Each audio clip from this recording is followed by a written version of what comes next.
Welcome to the Missouri Liberty Alliance. Today is Tuesday, October 12th, 2021. Hey gang, wild thing.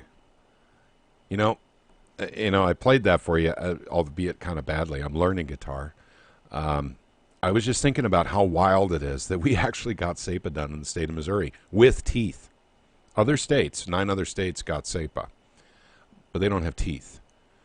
It's a singular distinction. It's unique. It's historic. It's something that I'm very proud of, that I was involved in, and I'm very proud to know all the people that actually did emails, phone calls, visits to Jefferson City, and actually made this happen. I want to say something about Governor Parson in the state of Missouri. By the way, for Second Amendment Preservation Act, for those of you who don't know, is to encapsulate it briefly, to kind of, put it in a in a small package, because it's a 9-page, law.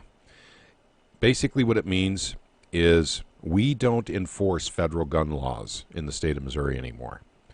So the Fed can still come into Missouri and enforce the laws, but they absolutely cannot get help from any Missouri law enforcement. They cannot partner up with any sheriffs, state troopers, with police, or anyone else for that matter, not even prosecution, not even the courts.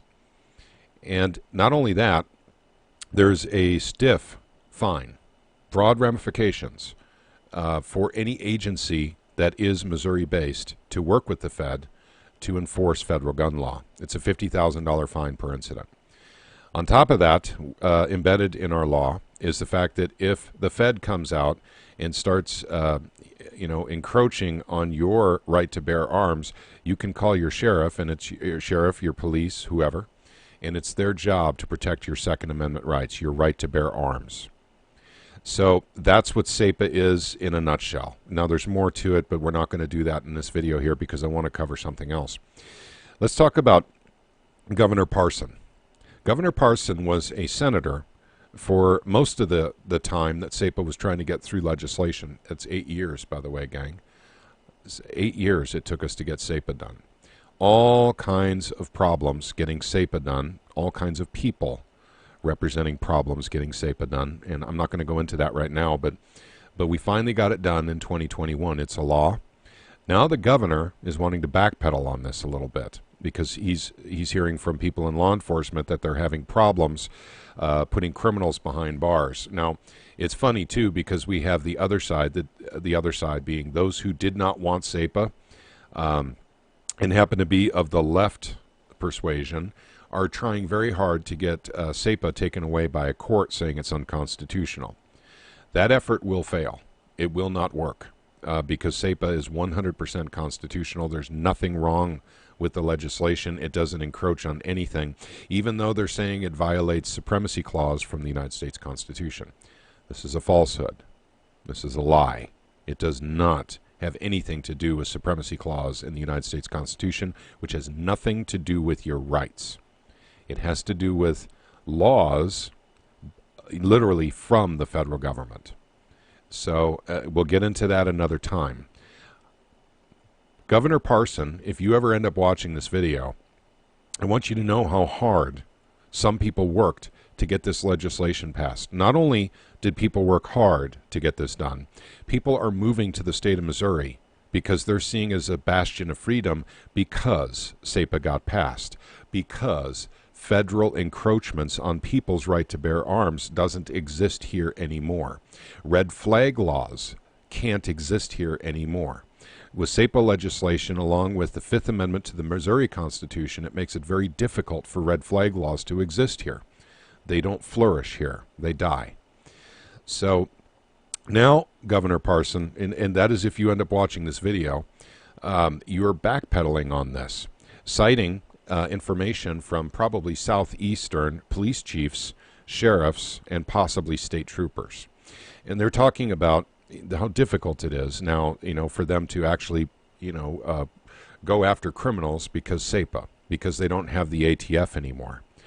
But we know in the Missouri Liberty Alliance that simply is not the case. If we want to talk about charge codes, let's do that for a second here. And guys, I'm going to try not to get too technical, but let me tell you what some of the police chiefs and sheriffs are telling some of us in the Missouri Liberty Alliance. And I want to give a shout out to Casey Rich, who's been doing some homework on behalf of the Alliance, and thank you very much. What they're saying is that the charge codes in Missouri are not as strong as the federal charge codes. And since we now have SAPA, we're not using federal charge codes anymore for prosecution of violent criminals. So let's just say that in the Missouri law for a particular crime, it's 3 years maximum penalty. But with a federal charge code, it's a 10-year maximum penalty. Okay, so this is what they're saying. They want SAPA removed for this reason. They want it altered. They want it changed to bring the Fed back in, to bring in Fed regulations, Fed charge codes. Fed law comes in with that.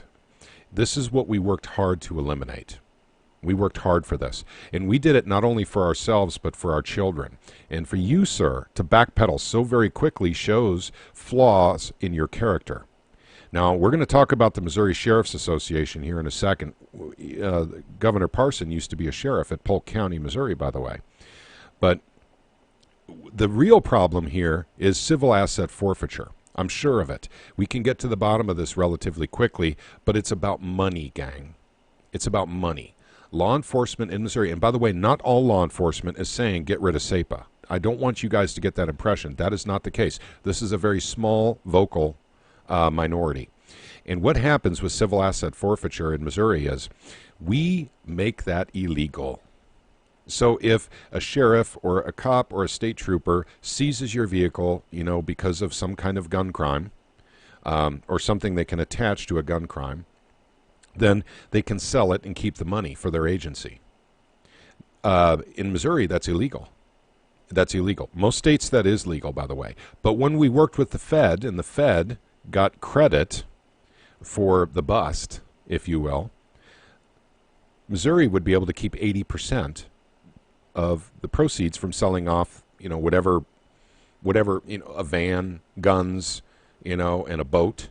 If these things were all, involved or being used by in a crime, Missouri could keep some of that, or more specifically, the agency involved working with the ATF. So let's just say Greene County Sheriff's Office was working with the ATF. They seized $100,000 worth of vehicles and a boat and guns, and they could sell it and then can keep the money. So when working with the Fed, Missouri could keep that money from the civil asset forfeiture, 80% of it, and the Fed took 20%. So I think that's probably what this is about. It's probably about money. Plus also, let's talk about the Missouri Sheriff's Association for a second here.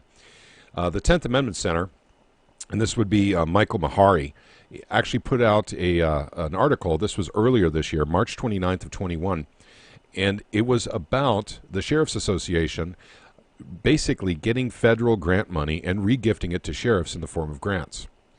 And that they are worried about that federal money drying up. The Missouri Sheriff's Association is not a law enforcement agency. It's a private concern. And the reason for their existence is to take in federal money, basically. They get other money too, but they get a lot of federal money, and then re-grant it to sheriff's offices for things that they need. So at any rate, that agency itself is fighting for its life here, because if we don't acknowledge federal gun laws in the state of Missouri anymore, the Missouri Sheriff's Association is basically going to not get federal money to give to federal sheriffs, to Missouri sheriffs that are not enforcing federal laws. It's really that simple. So this article actually covered it, but actually I'm not going to read it. I want you guys to read it. I'll link it down below. But I want you guys to know there's a lot going on here, and we're going to have to regroup here just to work on saving SAPA. The governor is very specific in what he's talking about here. He said the purpose of SAPA, or the purpose of this whole thing, is to put bad people behind bars. Well, the people in law enforcement can do that without the Fed. We can do this. So shame on you, Governor Parson, for backpedaling on this. We're going to have some conversations on this. We're going to be making a lot of videos about this too, and we will point out the areas where there are inconsistencies. We will certainly be talking about where the pressure is coming from, and we will find out where that pressure is coming from. I suspect some of it's coming from the Sheriff's Association right now. We need to, and by the way, this is not going to be a hush-hush thing. This is going to be very public. Because what's going on with Governor Parson right now is not public. He's giving some pretty bad explanations for a reason for literally wanting to get rid of the very legislation he signed 4 months ago that he supported as a senator. Someone's pressuring the governor, and we'll find out who that is. And like I said, shame on any politician that tries to get rid of this. This is our God-given rights. We just got them back in the state of Missouri, our God-given rights. We're not going to give them up. We're keeping them. And never again. We fought too hard, too long for this, and a lot of people were involved. I don't need to list all their names again, but you guys know who is involved in getting this done. So we're going to keep a very close eye on this. And this was the original reason Jimmy and I started the alliance to begin with anyway, was to safeguard SAPA. We knew people would be coming after it. You know, this is too unique and too special. And it also takes away a lot of federal power from the state of Missouri. And the problem is with that power, you know, basically came money. And that's what some law enforcement agencies are missing, the cash. They want the cash. They don't care about your right to bear arms. What they care about is the cash. So, and we'll be covering that in much greater detail. But at any rate, that's all I wanted to say for today. Sorry it's been so long since a video. I've been working. A lot of work came in, and that does happen to me from time to time, sudden, huge spurts of work. And that's exactly what happened. I'm not even quite done with it yet, but I wanted to make a video to make you guys aware that I'm still alive and I am still watching. And I have people in the Alliance, wonderful people in the Alliance that are keeping me apprised of things, even though I don't have a whole lot of time to look into things right now. So, guys, you know, we have the session coming up for 2022, literally coming up in 2.5 months. So we need to start getting ready for that. Remember now, the purpose of this organization is to promote constitutional legislation and to root out corruption wherever it may be.